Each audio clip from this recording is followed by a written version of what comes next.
I'm just going to talk a little bit about the mortgage industry. Obviously, there's been lots and lots of activity. I would just say if you do want to buy through auction, make sure that you get all of your finance sorted beforehand. Lots of buy-to-let lenders will give you a forward buy-in facility, which is effectively like a blank checkbook as long as the value's up. You can do bridging finance, you can get pre-approved bridging finance. So there's lots of things you can do with your finance before you even start looking at auction. Just going to cover a couple of little things. A general update on interest rates. What to consider when choosing a product with fees. Still get asked lots and lots of times about how a fee impacts an interest rate. There's loads of different ways you can work it out. A lot of it depends on your investment strategy. Lots of landlords don't understand that. Then a little bit on hot topics. Interest rates. You've probably all seen all of the bad news in all of the press. There's been lots and lots and lots of activity, but the net effect is almost no change. This is all based on 2-year fixed rates at 75% with TMW with no fees. TMW is part of Nationwide Building Society. I went back to July last year, and that's all of the interest rate changes. So we've got 1, 2, 3, 4, 5, 6, 7, 8, 9, 10, 11, 12, 13, 14, 15, 16, 17, 18. There's 19 changes in effectively a 10-month period. Normally, you'd expect a lender to change mortgage products every 3 months. So you can see how much activity there was. Wherever there's a little red cross, that's where interest rates went up. Every time interest rates went up, it was on the BBC, it was in all of the industry press, and we were all told about it. We weren't told about any of the reductions. If you take the 10-month period from start to finish, the net outcome is interest rates are 0.1% more expensive than they were 10 months ago. On a £100,000 interest-only mortgage, that's £8 a month. So don't be put off. The end of the world hasn't came. Interest rates are effectively similar to what they were last year. But there's lots and lots of bad press. Good press doesn't get any interest. So don't be put off about buying properties. There's still some absolute bargains. Get asked lots and lots of questions about fees. I was actually with a client with Martin yesterday, and he had a big portfolio of low value properties that haven't increased massively over the last 20 years. Every time he's remortgaged, he's added a fee to an interest-only mortgage. He's now in the position where his portfolio cash flows very, very well. Because the houses haven't went up in value since the last spike, his overall loan to value across a big portfolio is nearly 90% because he's kept adding fees to interest-only mortgages. Shouldn't have done it. He's always just went for the cheapest interest rate to rape and pillage the rent, but his loan to value now is in a position where he's got to overpay some of his buy-to-let mortgages. We're going to have to take some of his mortgages at 80% loan to value, which isn't the best interest rates in the world, to get him out of a position. So when you looking at mortgage products, look at the fees, and what I would say is always pay attention to what your investment plans are, what your strategy is. So on the left, these are figures from Tuesday, so these are more or less as accurate as you can. This is based on a 75% loan to value, 2-year fixed rates, based on a £180,000 purchase price, which gives you a £135,000 loan. On the left-hand side, there's a 2-year fixed rate at 2.85. That's an amazing product. It's got a 7% arrangement fee. So this one is with Capital Home Loans. So if you take the £135,000, the fee is £9,450. You add that to your £135,000, your total borrowing's £144,450. Your mortgage payment on that, a rate of 2.85, is £343.07.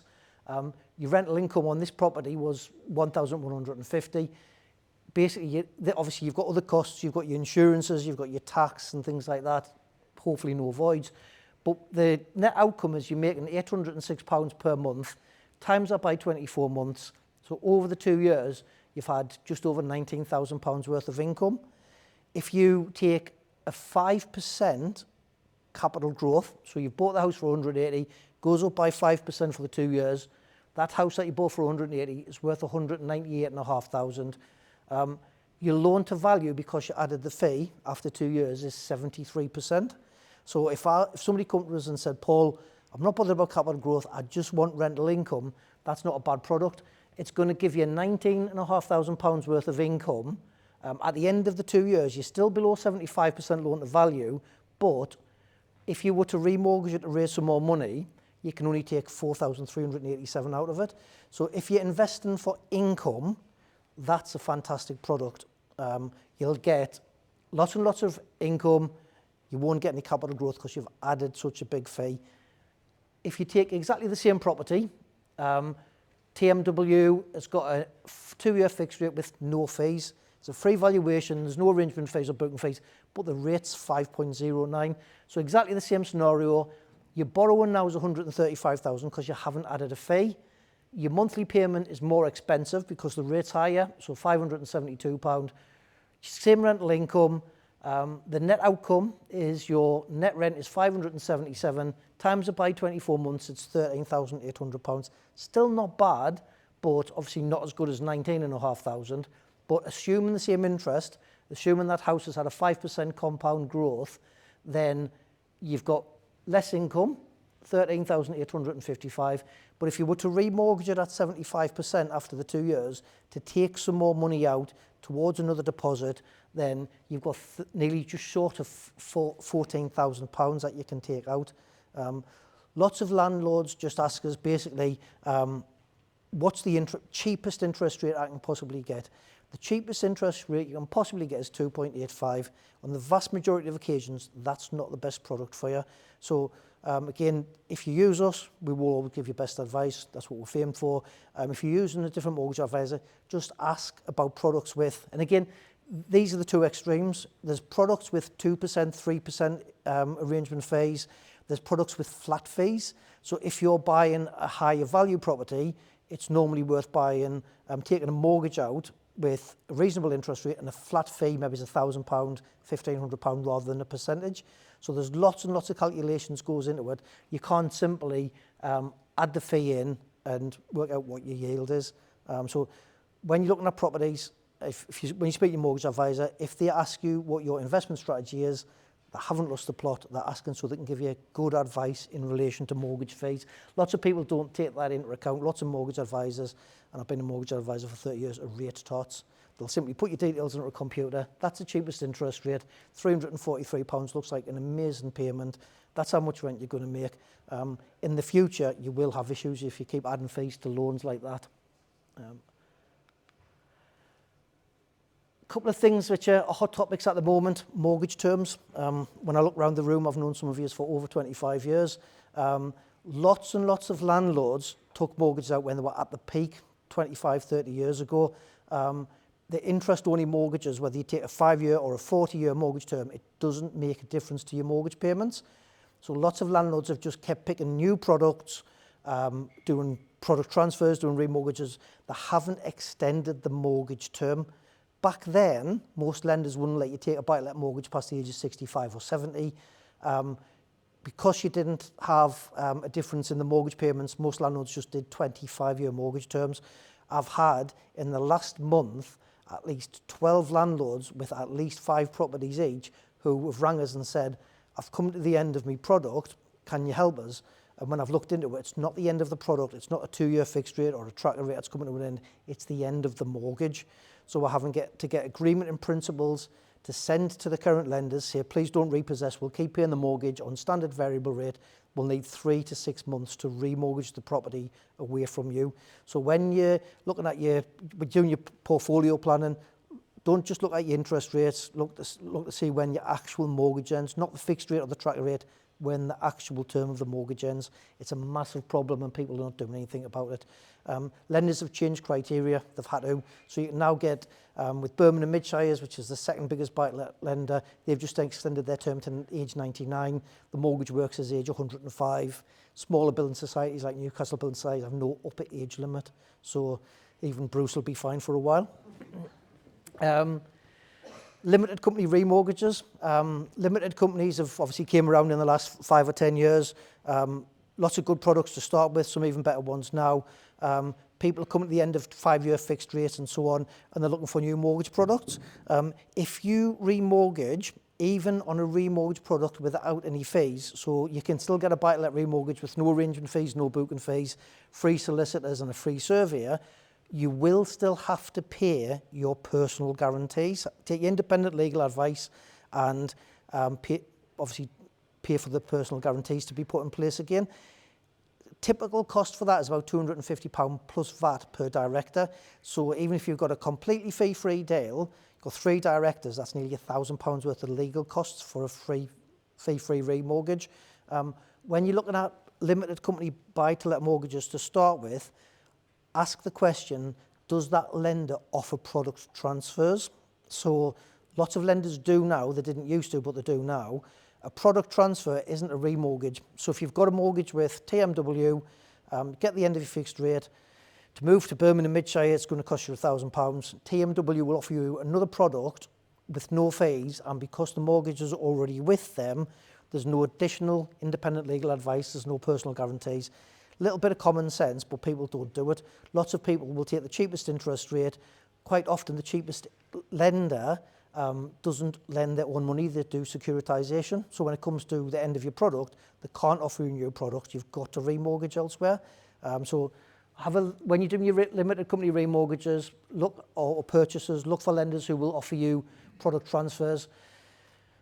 BRRR, or however many R's you want to put in, unless you absolutely 100% know what you're doing, don't do it. There's alternatives.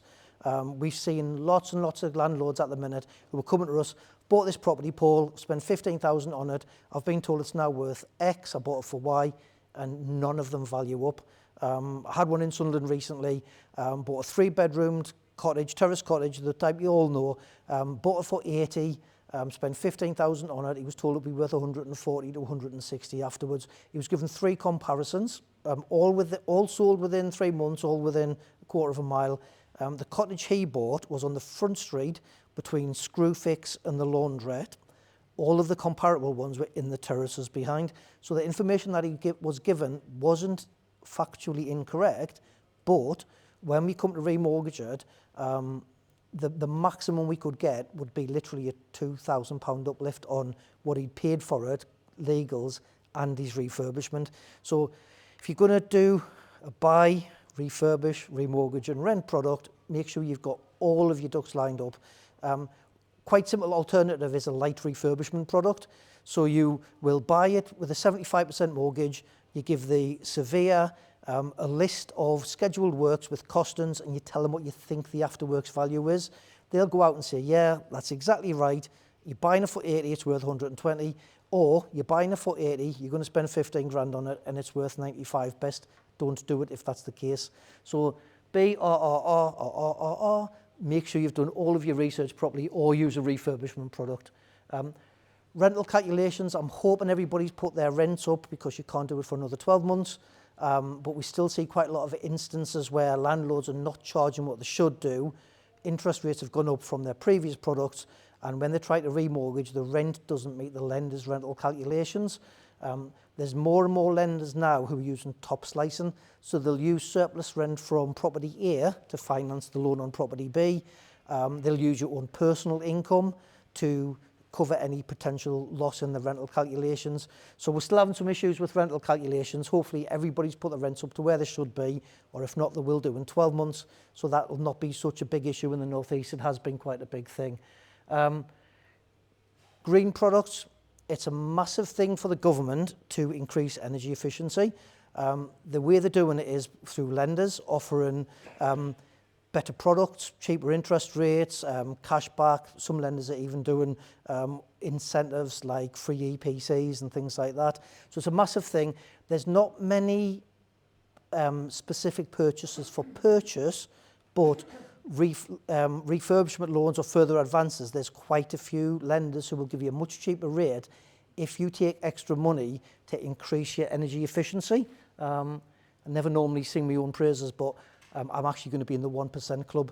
There's a new qualification, the Green Financial Institute, It's a special mortgage qualification, goes alongside CMAP, and if you do this, you're going to be qualified to give advice on green products. There's only 1% of the UK mortgage advice people doing it. 300 people have been asked to do the scholarship, and I'm one of them, so I keep joking on, I can give advice on greenhouses now. These are some of the things that lenders will give you cheaper interest rates on. So if you're raising money for solar panels, any sort of traditional insulation, ground source heat pumps, cavity wall, loft insulation, investing in harvesting water. For me, that's just a water butt with a pipe, but you'll get a special product if you buy one of them. Replacement windows, upgrading of existing utilities, pipes and boilers, boiler upgrades, small-scale wind turbines, electric car charging stations. Lots of those things you can get grants for as well. We had Warmfront in last meeting. Yeah. There's some grants you can get for those things, but if you can't get a grant for those things and you want to improve the EPC of your property, and remember it's £10,000 since October last year that you can evidence to bring your property up to value, then if you've already got an existing mortgage with a tie-in in the middle of a 2-year or a 5-year product, you don't have to come out of that. That lender will probably offer you a further advance on a cheaper interest rate in order to carry out any of that work. Any questions? Yes, sir. Have your lenders expressed any concern over the renters reform? Not the lenders. The lenders are all behind it. They've, in the last 3 months, they've all did study. So the lenders have not got concerns. I asked a question of a solicitor the other day, and the solicitor couldn't answer the question. Wasn't Charlie. Charlie would have definitely known the answer. It was a leasehold flat. The conditions of the lease said the property couldn't be let for longer than 6 months at a time. Obviously, the new tenancy agreements don't have a time scale, they're periodic, there's no end to them. The solicitor didn't know the question whether the freeholder would need to change the terms of the lease. The lender was quite happy to give the mortgage based on the fact that there was this caveat in the lease that they couldn't rent it for more than 6 months. So lenders have been flexible when we're coming across issues, but lenders have got no concerns about the renter's rights. The thing I was looking for was that a lot of lenders have a multiple, that your rent has to be a multiple of your repayments. With tenants now able to leave short, as a student landlord, Yeah. they're now able to leave earlier. You could be losing 2 months Yeah. worth of rent. Yeah. So you will almost inevitably be in breach of those terms.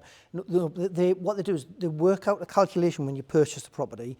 It's typically a percentage plus. So as an example, if your mortgage payment was £500 a month, your rent would need to be 125 or 145% of that in order for it to be classed as self-funding.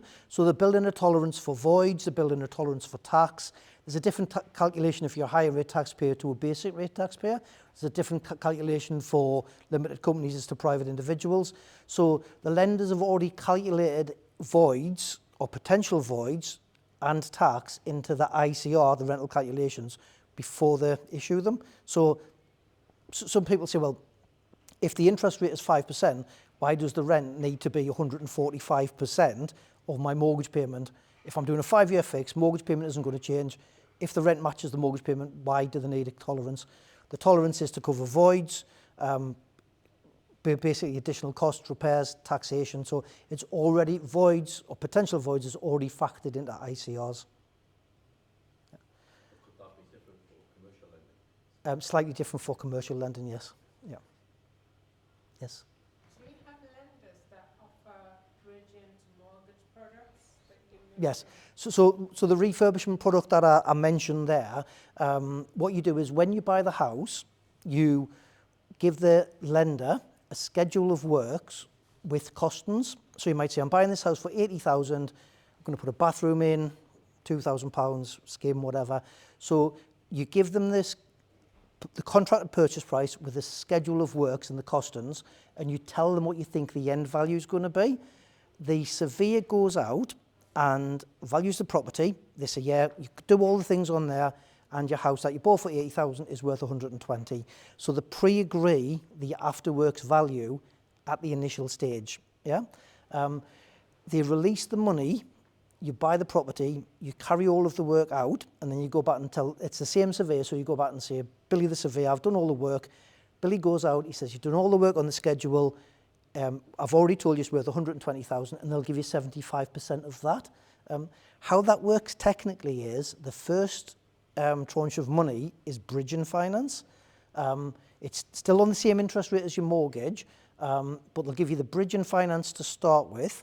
You keep the bridge in 5 months for 3 months or 6 months, depending on if it's a light refurbishment or a heavy refurbishment. And then the mortgage is all pre-agreed. So the mortgage is drawn down, pays the bridging off, all with the same company. And obviously you've got your mortgage. There's 2 lenders working on something that used to be around 20 years ago, where they give you, there's no bridging involved. They give you the mortgage from day one, but it has a retention. So Capital Home Loans is one of the lenders I mentioned on there. They've got they're working on a product. I'm party to the planning of it. What they'll do is they will give the mortgage offer. So in the instance I've just used, buying it for 80, worth 120. They'll give you the mortgage offer based on the 120. The mortgage offer will have £90,000 on it, but they'll only release £60,000 initially with a £3,000 retention. Surveyor goes out, revalues your property, and they release the money. So it takes out the cost of the bridging for the 3 months or whatever. It means you don't need a solicitor to draw the mortgage down and pay the bridging off, so your legal costs are a bit easier, and it's more transparent as well. So that's not available at the moment, but there's 2 lenders who are working on it, and I'm working with one of the lenders. Something we used to do 20 odd years ago. There's no reason why it doesn't work. What's the timescale? So I'm thinking back to Sophie's presentation. Mm-hmm. Timescale for those kind of lenders, so if I was to get a property and buy ownership. So if you were buying by auction, it's best to have a conversation beforehand, because those lenders, we can get an agreement in principle. So we've got all of the ducks lined up, if you like. There's 2 or 3 lenders who will do what's called a forward buying facility. So they'll underwrite you, they'll ask for your inside leg measurements and everything. They'll go through everything, they'll give you a facility. So they'll say, yeah, you plan to buy 10 houses for £100,000, we'll give you £750. It's all pre-agreed, you just go out and find your houses. So you can get pre-agreed auction finance, which is bridging. You can get pre-agreed mortgage finance, which is bridging. So it's obviously you can push something through in 28 days, but the lenders with the quicker service normally don't have the best interest rates. So it's better to get something pre-approved.